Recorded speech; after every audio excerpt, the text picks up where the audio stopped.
Welcome, everyone. I hope you enjoyed our panel discussion. Through the wonders of technology, we have reassembled the team here for a little bit of Q&A. And we already have a few questions in our queue. If you have a question, go ahead and send a message through your chat button, and that will be picked up and relayed. I'll try to group the questions together if we've got several on the same topic. Otherwise, we'll launch into this. Jim, it looks like the first question is for you, and it has to do with the efforts have been made to launch young aviators into careers in airplanes. Are we doing the same in rotorcraft, and how can we make that more accessible to people? Yes, the answer is absolutely yes.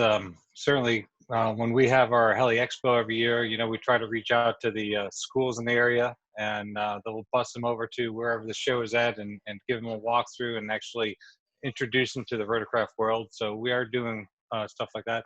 If whoever wrote that question in, if they would reach out to me at president@rotor.org, I certainly will make sure we hook them up with anybody in their community that can help them.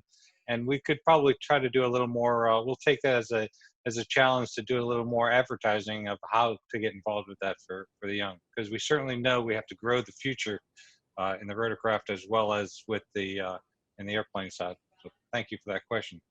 Great, thanks. Mark, I think maybe I'll start with you on the next one, because I know this is something that you've worked on a lot, and that's the question of the cost of flight training. And somebody's asking, do we think the cost of flight training is going to increase or decrease in 2021? You're, I think, Craig, the best person to answer that. You're closer to some of the newer options. But, a couple of things that I do believe, some of this new propulsion equipment that Pete's teams have been working on, and members, I think are going to bring lower costs to some of the training market. It is pretty kind of interesting to see, we have seen 150s that have been really reconditioned, now selling for over $100,000. Cessna 150s from the 1970s. So there's obviously a need, and some of the newer entrants into the training market, including Piper and others, have been really trying to address the market of how can we get affordable training aircraft. And I think propulsion, whether it's electric or hybrid, is going to be a part of that solution. Clearly, I think the rest of the costs in aviation, fuel has been not increasing certainly, and depending where you're at in the market, it can be from $3 to $5 a gallon. And I think for a while, unfortunately, and I do mean unfortunately, we're probably going to have flight instructors that are going to be pretty available. So I don't think the flight cost training is going up tremendously right now. But I think one of the most important pieces that people talk about, getting a license, which has been kind of recognized as around $10,000. If we do a really good job with the simulators, we still hear lots of great schools getting people pumped out in 40 to 45 hours that do a really good job of lowering the cost by doing a great job of using simulators and training and ground school and debriefs that can take the cost way down for that student and get a really high quality training. So I still think you can see training in that $7,000 or $8,000 range. With some of the propulsion that may come on the market, including the E-Flyer, $25 an hour or so, you could see costs coming down under $5,000 in the future, which would be a great thing in aviation. Jack, how about from your perspective, how are you seeing the cost issue going forward for the year ahead? Well, we see there's kind of three pieces to the cost that we've been working on looking at it. One was continuing to support the training in LSA aircraft. We think that is a much lower cost option, can get you up to a certain point and then do the transition over to getting your private pilot's license. And if you look at some of the equipment that's out there today, like the Vans RV-12 with the glass panel that's as well equipped as a G3000 and a Citation with integrated autopilots to it, you can do an awful lot of very affordable training at 3.8 gallons per hour. I'm a big supporter of that. And then an easy transition to the 172 for your private pilot's completion activity. So there's that element. There's the Flying Club, which of course Mark's organization, and we're working hard through our chapter network to support and embrace and help people understand how to start flying clubs, which again is another significant way of reducing the cost of learning to fly and getting active into aviation. We still support the aging aircraft that are out there and believe, you can get a Aranca Champ with a 0-time engine in it for about 25 grand. So there are ways, and there are ways. And then we think, what Pete's doing with the certification requirements to get electric propulsion and some of this other hybrid activity, and that'll be another game changer down the road. I do think, and Mark and I had a discussion about this at one of his AOPA fly-ins, and it was very enlightening to me. The other piece we haven't got a grip on yet, and yet we've talked about it just in the prior panel, is the professional CFI career track. And what Mark was sharing with me, the work that they had done on the number of CFIs a person who's starting to get their private pilot's license goes through before they finished. I think on average, Mark, was like 3 or 4. And that is a setback. I mean, that caused you to go get a new CFI, start probably another 5 hours of transition to get the CFI kind of benchmarked with where you're at in your training protocol. So I think those are kind of the 3 big pieces that we've got to continue to work on to help bring that hurdle down. Interesting. The another question, and before I ask it, let me just say, if you're listening to this Q&A, it's live. You can hit the chat button and send in a question, and we'll get it picked up, and you'll get your question answered by the panel. Question came in though on insurance, so I'm thinking, Pete, maybe we'll come to you on this one. The sense is cost of insurance is increasing. What's the cause of it, and what's likely in the future looking forward? I think, Craig, it's for all of us, supply and demand. If you go way back and you look at some of the rates that were offered maybe a decade ago, some comparisons say, well, with inflation commensurate with what it is now, then a lot of insurance companies got into the market. They were very competitive, prices went down, and now it's going back up again. What concerns all of us, and all of us have had these conversations here, is if you're flying single pilot and you can't get insurance, or now you've got to lump it all together, to be able to find insurance, you've got multiple insurers out there. We want people to be able to get insurance, and we want them to be able to get it at an affordable rate. And that's, as I mentioned while we were talking earlier, that the training, we've got to be able to have a formula to be able to communicate the type of training that we're getting, and that incentivizes people to get better training to be able to make that case to the insurance companies. The other thing that I think that we need to do as a community is to keep the dialogue going with the insurance companies. And they use as a reason, and I don't understand all of the dynamics within the insurance industry, that the max and all the money that was paid out because of the max has an impact on what each one of us pay for insurance, as well as what the manufacturers pay for insurance. And of course, if the manufacturers and maintenance organizations have to pay more insurance, then they pass it on to their customers. So it's impacting us all there, and trying to understand how something that happens that out in the commercial world has this effect throughout the industry is an interesting study, and we need to understand it more. Thanks. Allison, let me ask you, kind of, if we cluster this, clearly cost is one of the factors that is often cited as the biggest barrier for entry into flight training. What are you seeing among your members in terms of getting more women involved in flight training? What are some of the impediments? Are they the same as everybody else faces? Yeah, I mean, cost is definitely a factor, but, I've talked to many really engaged, passionate women in aviation, and the desire always trumps the financial aspect. And if they want it enough, they will find the money. And there are so many organizations out there that provide scholarships at a variety of different levels in your flight training process.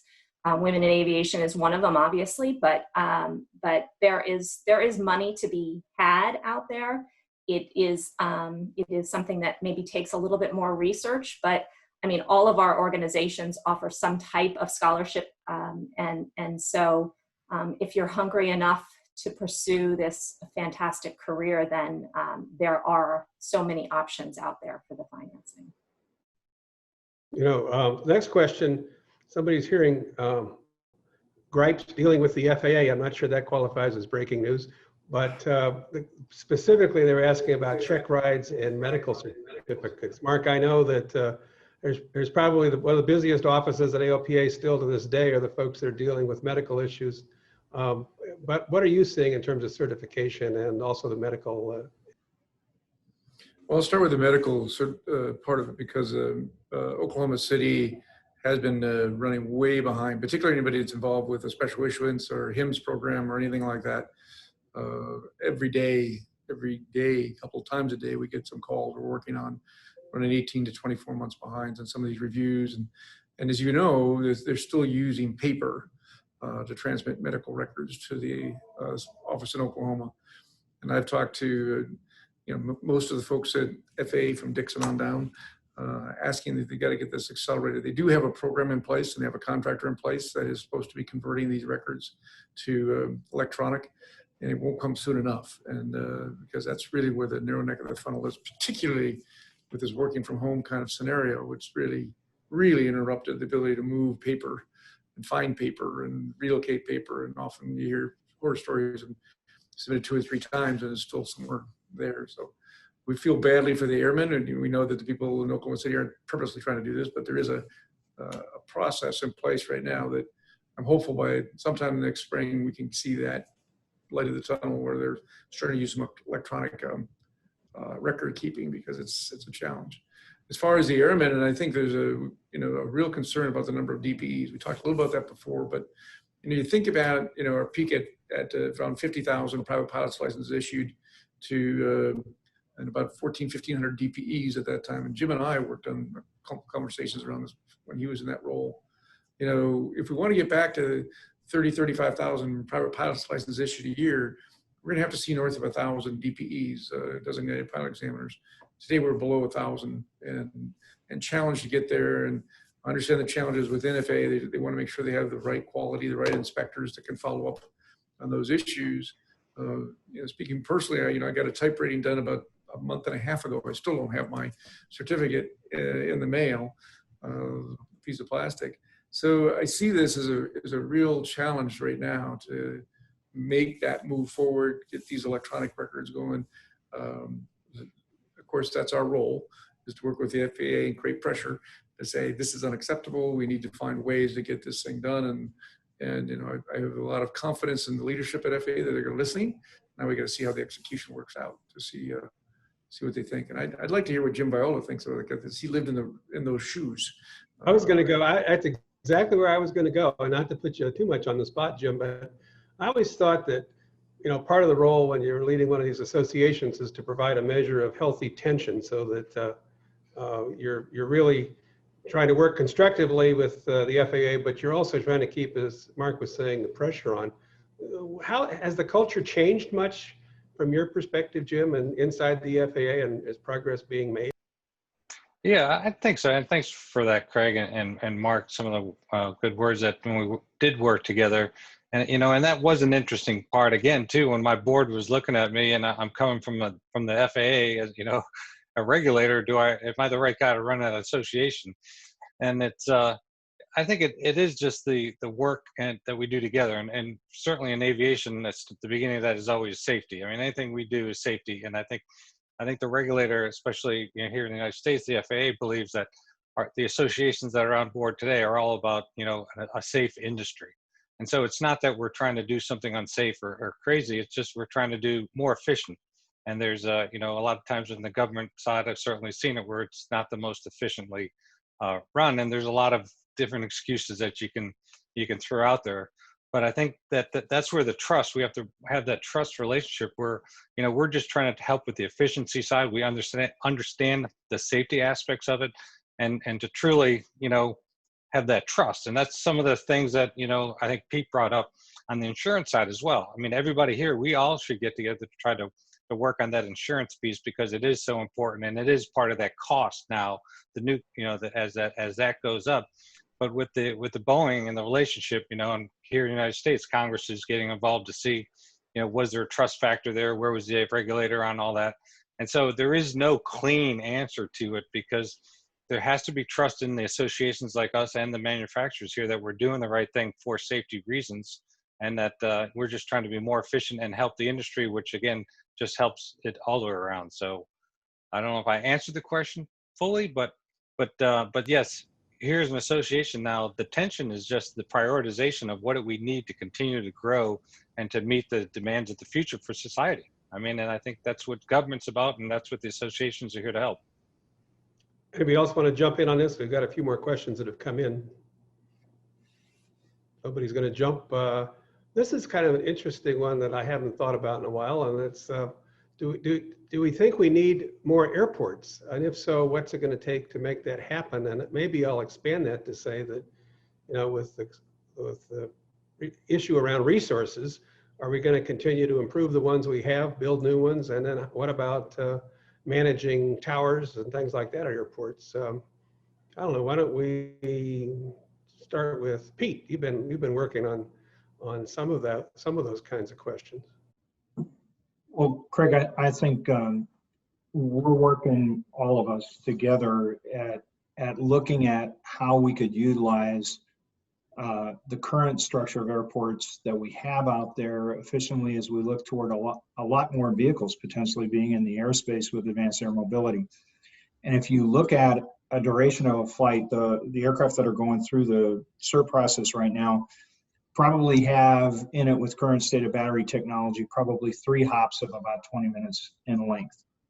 So if you think about what you would do within a city to start getting people, whether it's a existing heliport or whether it's a parking garage where they take the top of it and make it a transportation node, you know, we're working hard in our infrastructure committee of our electric propulsion innovation committee, and we're getting Jim's folks involved in that because they know what they're doing with heliports and getting some help from the FAA. But you think about what we have to do to rip up streets and everything to lay huge power lines, because the power requirements for a recharge is significant.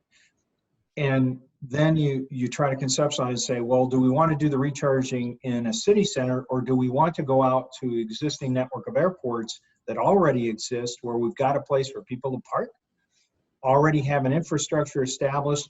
It's much easier to go out there and dig power lines for recharge because of the open space that you have, and get great utilization out of the airports that we have. And all of us, as we fly around, we know we can do this safely. How many airports do you go in all the time that you don't have a tower, and yet you've got helicopter traffic, fixed wing traffic, and it works out because we know what we're doing? And that's what we're going to have to train this new force to be able to do. But we've got such a tremendous network out there that we've got a lot of capability to better utilize what we have. Yeah, good answer. Jack, you're in the middle of the country. What do you see with regard to the need for new airports or maintaining the ones we have? I think that the priority's got to be on maintaining what we have and keeping them vital, keeping them up to date. Far too often, we're starting to see some of the remote, smaller community airports get unattended, and that's going to be a problem. It's the age-old capital investment issue, like the highway system. When you put the money in and you created it, whether it be rail, whether it be highway, you've got to commit long-term to keeping them all functional and keeping them top-notch. And I think that has to be the priority. And then to Pete's point, though, as kind of the emerging different node of travel occurs, then we'll have to look at very specifically what's required for that. But we have a heck of an infrastructure out there, and if we can keep it going, it's nationally very important. You know, not surprisingly, we're not that many days away from a national election. So somebody's asking, what do you all think? We talked about it a little bit in the panel. What do you all think, if there is a new administration, what that will bring? What are some of the major changes that might confront the General Aviation Administration? Mark, why don't we start with you, and then Allison, you had some interesting comments about this topic when we talked in the panel, so I'll come to you next. But Mark, why don't you kick it off? As you know, Craig, AOPA has a history of presenting to those folks that want to be elected for the president of the White House to submit their general aviation views and issues and where they would like to see the policy go for general aviation. And the Biden administration did not put forth any of those materials this year. The Trump administration was pro general aviation, as you might expect, pro business. And we found that to be heartening, and it has generally been the case. We talked a little about those airports a minute ago, but CARES Act put $100 million into airports' hands here this summer to create jobs and to create infrastructure and investment in those airports. And those ports, and pretty much everybody said, we got 5,000 beautiful places, some incredibly interesting to go to, whether it's Bentonville or I'm here in Knoxville, Tennessee right now, working on their downtown airport long-term strategic plan. There's some real gems in this country in terms of access and what that means. And then we just like to see whatever administration goes forth that view continues. Let's invest in that. Let's invest in the significance of aviation as an export for this country, which is one of our largest. And the idea that, we are uniquely a powerhouse in the world because of aviation.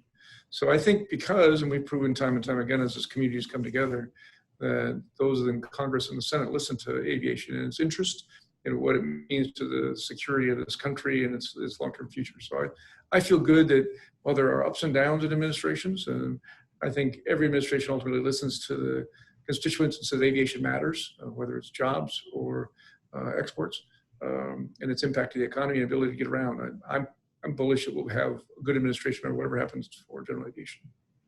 Yeah, I think you're all to be commended because you really have kept general aviation front and center with the Congress, and that's kind of a backstop against wild ideas that any new administration or even a returning administration might have. I think it's governed a lot by the Congress being a bit of a governing mechanism.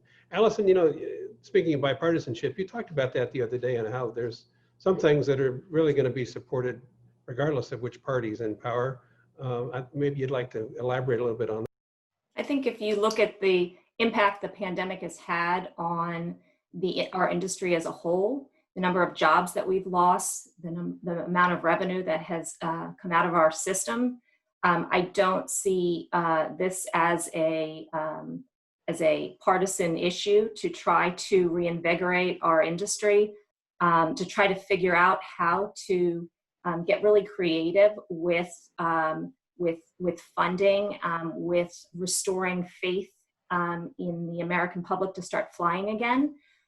It is vital to giving us access to the global economy, which is key to bringing us back to 2019 levels. And so, I think that regardless of what happens in the upcoming election, the administration will have to focus on how to bring our industry back to pre-pandemic. That's I'd like to get all of you into this because I think it's a question that's obviously on people's minds. Jim, you've been through a few transitions anyway when you get a change in an administration from inside the FAA. Again, not to put you too much on the spot from the place you have come from, but what's it like inside the FAA? How much shifting is there when a new administration comes in? Well, I think I go back to the number one thing for aviation is safety. So on the safety side of the house, it's a non-negotiable, no matter what, who's in the White House at the time and what the administration brings. They bring some changes on management. They bring some changes, on other parts of the government. But I think in aviation, I think our job here, and I think you alluded to, Craig, is that we do a good job representing our associations to whoever is the regulator at the time, whoever the government agency is that we need to talk to. We just fill that job, regardless of what party they're with. Good point, Jack. You've dealt with Republican and Democratic administrations in different places. What are your views on this election? Well, I'm not seeing any significant from the White House, any significant changes on either side as far as direction that they're tipping their hands on. So that part does not concern me. The real work gets down at the committee and by the senators in the Congress, the House. So I think as long as we continue to build our advocates and friends and supporters and try to increase that base, some of the ones that we have that have been really understanding of aviation are getting late in their careers, and we're going to have to build the next round of Jim Inhoffs and Sam Graves and the people that have been great friends of aviation and who are very knowledgeable in aviation.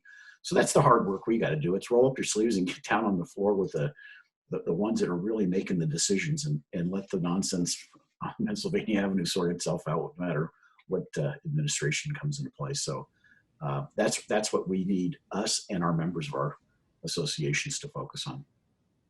All right. Pete, I don't want to suggest any tilting here. Like, I know how this election is going to come out, but you have worked obviously with Joe Biden over the years when he was on the Hill, and then as vice president. Any insights that strike you that you would share should he end up being elected? Well, I would agree with what Jack said. I mean, it doesn't matter which administration goes forward, they're going to have their own initiatives. And one thing that does concern me, if you think back when the Trump administration came into play, two things that impacted our industry, I think, significantly. One was when they said no new rules, or if you do promulgate a new rule, two have to go away. Well, we in aviation rely on rules. We're not allowed to do things without rules. So it has been particularly problematic for us to move some things forward because there hasn't been a mechanism for it. We tried to use the change in Part 23 saying, well, you could should we get credit because we got rid of a whole bunch of old rules and rolled them all into one new one. And we weren't successful in making that argument. So we're stymied in some ways with that. And I'm hoping that either administration reassesses that look. And the other one is, there's things going on right now with frequency spectrum that concerns all of us. So Jim and I have conversations a lot. The Legato issue and all the things that the FCC is doing, there are threats now that can affect TAWS significantly, but can also affect the investment that we made in ADSB because of just, things that emit from space are at very low power modes and they can be easily overpowered. And then there's all this pressure on 5G and autonomous ground vehicles, but we also need to leverage some of that to be able to make the new vehicles work. So I see that as something that we need to make a case very early on if there is a Biden administration, but also go back to the Trump administration if they remain in place and say, the FCC has got to realize that there's great investment and they could do some real harm if they don't take into consideration the equipment that we already have out there deployed in the fleet, or unless they can make the case that they have to pay for replacement equipment if what they do with frequency allocation goes and takes away our capability to safely operate with the avionics we have now.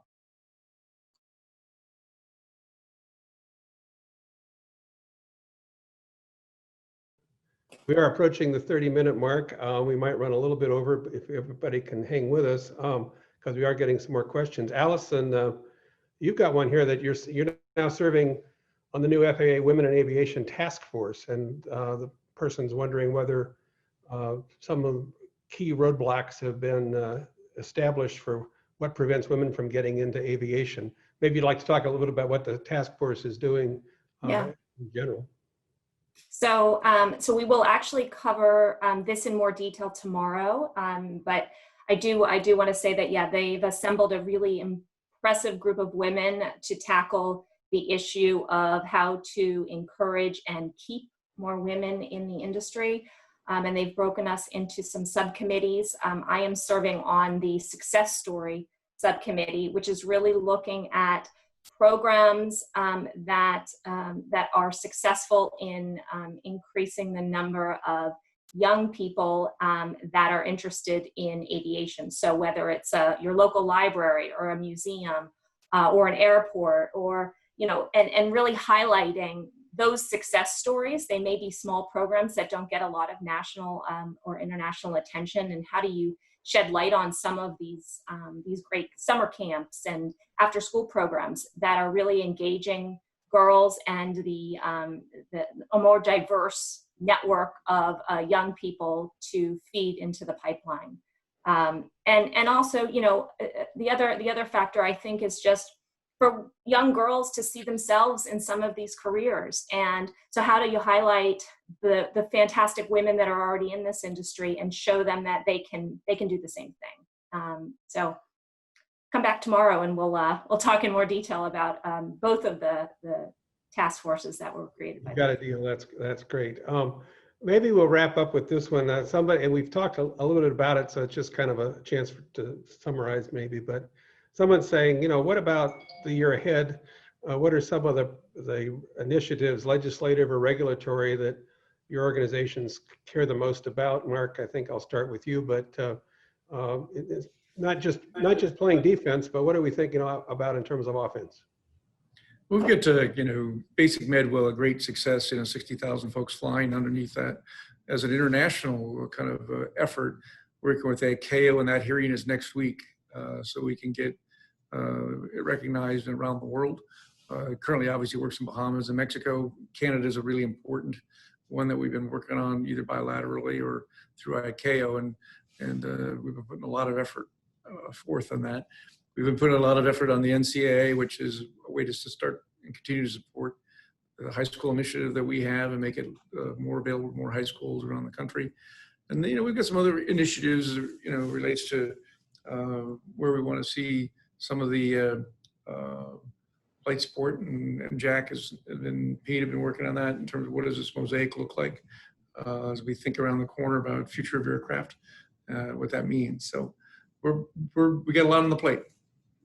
Great. Jack, maybe he teed you up, Mosaic and other initiatives for. Yes, certainly over the next 12 months for us, the number one priority will be Mosaic, which is a regulatory change that redefines the light support aircraft category and has some positive impacts also on the home-built categories of airplanes. So it's a big effort. FAA has been working it even during the COVID period of time, and we hope that it'll get into rulemaking at some point in time in the coming months. But it's going to be a very important shift that we think is additive to the Part 23 rewrite that's already occurred, which also is a significant piece of regulatory work. So that's our focus. And then I think, as Mark and Pete and everyone has mentioned, and Jim, getting the FAA back to performing where it was post or pre-February. I think that's going to be really important with the medicals and the DPE work and that activity. Jim, your rotorcraft initiatives? So on the vertical flight side, both the rotorcraft and the new vertical aircraft, I think our big focus is going to be on the infrastructure. One of the things we've paired up now with NASA for vertiport studies. So what's the new vertiport, as Pete was talking about, as well as his guys are on the same committee or team. So making sure we have that access and it's actually growing or maintaining, as Jack said, because there are enough small airports out there, I think, to meet that need if they're properly restructured to be ready for the vertical aircraft of the future. So infrastructure. And Pete, how about Gamma? Our main concern, obviously, is the certification legislation that's moving through the House and Senate. If they don't actually do something, the House Transportation Infrastructure Committee has already marked it up. Senate Commerce has not, because at the last minute there were some differences between the two parties. If that moves forward in the lame duck, then we're going to be working hard on that, but most likely it'll be reintroduced after the first or with the new Congress. That could do some real harm to this industry if it's not structured properly, because it's so complex and it's difficult to understand. It's almost as complex as healthcare legislation, and you really have to, the unintended consequences are tremendous. So that's number one priority for the manufacturers and maintenance organizations going forward. And then we touched on it in our discussion there. I think Allison also touched on it, is the importance of this workforce legislation that's moving through.